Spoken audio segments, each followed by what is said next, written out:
befallen to big media. This PC woke culture, all these favorite fandoms being driven to their graves.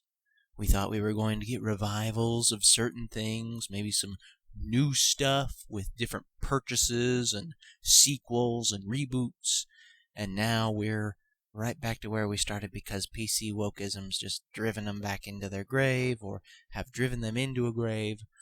We're seeing that especially now with Marvel and DC, and that's probably even going to convey into like the MCU and all. If we ever even have movies in theaters again, because I really doubt we're going to get anything MCU related on a streaming platform, but it gets me wondering, gets me thinking as to what we're going to be looking at here in the next few years, what we're going to see, and I think we're going to see the rise in popularity and in the presence of independent works.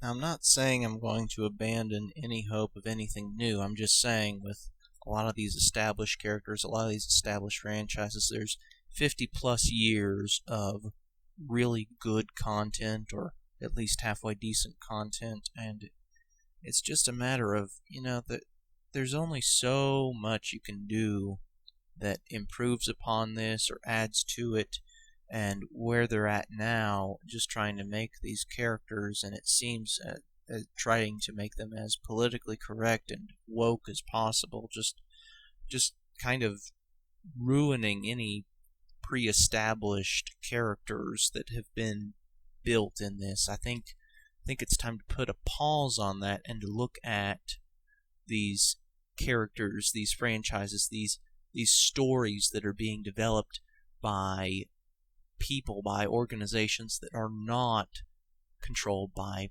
megacorp. Because really, I don't think that it's any particular writers for Disney that are taking and gutting Star Wars and Marvel or anything like that. I think that these are corporate interests saying, hey, if you want our money to make this movie, you want our money to make these stories, then you've got to put this PC woke stuff in it. Now, they do hire people that obviously agree with them on that, because people who'd be that passionate about probably just gonna get fired or passed by for the job. That's why I could do 50 my take on whatever videos on characters that I like and how I would envision doing that, but I know that in today's current climate, I would never be hired for any of that stuff. Just because I'm not going to put any of that garbage in there.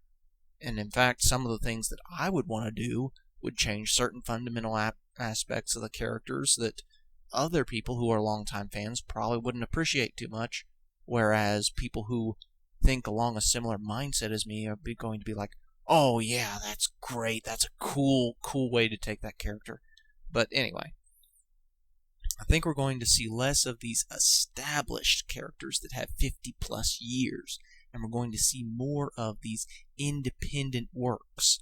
And we've already seen how this can be done so easily.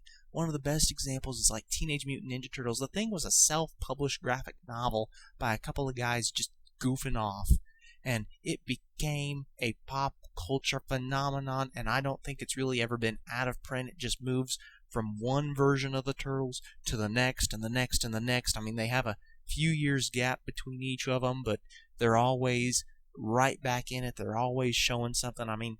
They had hardly had their self-published comic book until Wolf Pictures came in and made the Archie Turtle cartoon that really took off, and all the toys, and then you had the 2003 series, and all was just amazing, and then they sold it off to Nickelodeon and Viacom. I almost feel that they're going to have a similar thing from Doug TenNapel, because he sold Earthworm Jim, and he had Earthworm Jim and had the video games and the TV show and all that, and then here recently he's bought the rights to Earthworm Jim back so he can do his own stuff. I think we're going to see that some, maybe with the Turtles, I don't know, or maybe someone else more independent buys it from Viacom. It wouldn't surprise me that Lucas or someone else crowdfunds or something and gets Star Wars away from Disney, or Disney might just be like, you know what, we've lost so much money on this thing, we're just gonna sell it back to you for a loss and we'll write it off on our taxes, or who knows with that sort of stuff. But I think we're gonna see some of these independent that we really haven't even heard from yet. We're gonna hear from them because now more than ever, you can go and make a website, have an e-comic.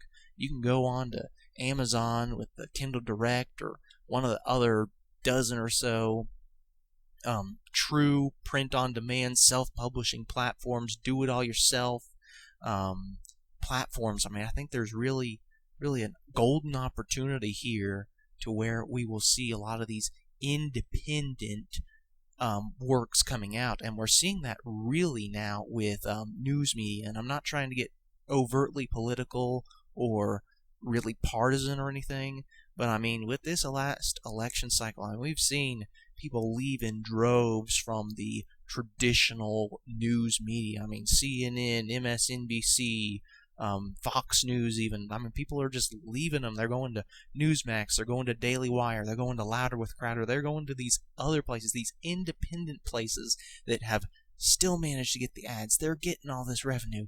They are winning. They are getting lots of money to do news the way that they want to do it. They are trying to be true to journalism. They're trying to be true to the people who are watching them.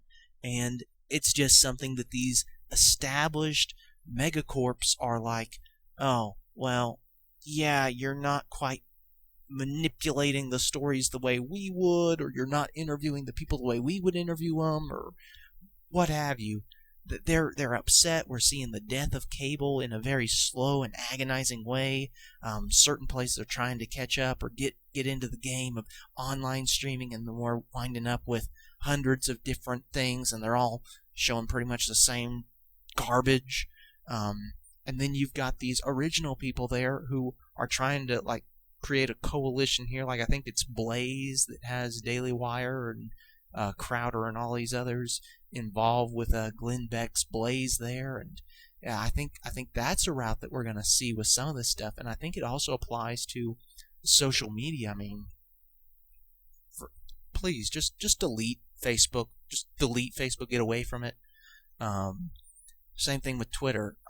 Why is anyone even on here anymore? With the amount of censorship, with the amount of banning. Yeah, it's going to become, and it already is to a point, it's just going to become this echo chamber. And you can go to some of these other places, and they'll be your own echo chambers. But it's still a way to build a fan base. And YouTube's kind of being this flexible thing, sort of, kind of, but we're still going to censor people like Doug Tenable because he's saying things that aren't fitting into our narrative, but we're going to let him keep this other channel and he can keep rebranding it, and we can have 20 different names on that channel because he's bringing in views, which is bringing in ads, which is getting Google, YouTube money, and it's also allowing us to give Doug Tenable money, and so everyone's getting money, which is good. So, yeah, I just think we're going to see a lot more independence, and we're going to see dwindling of these megacorp franchises, or we'll see people come in and buy parts of these franchises back, or just the whole thing.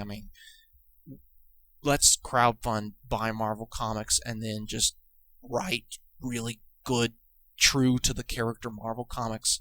My dibs on X-Men. Yeah.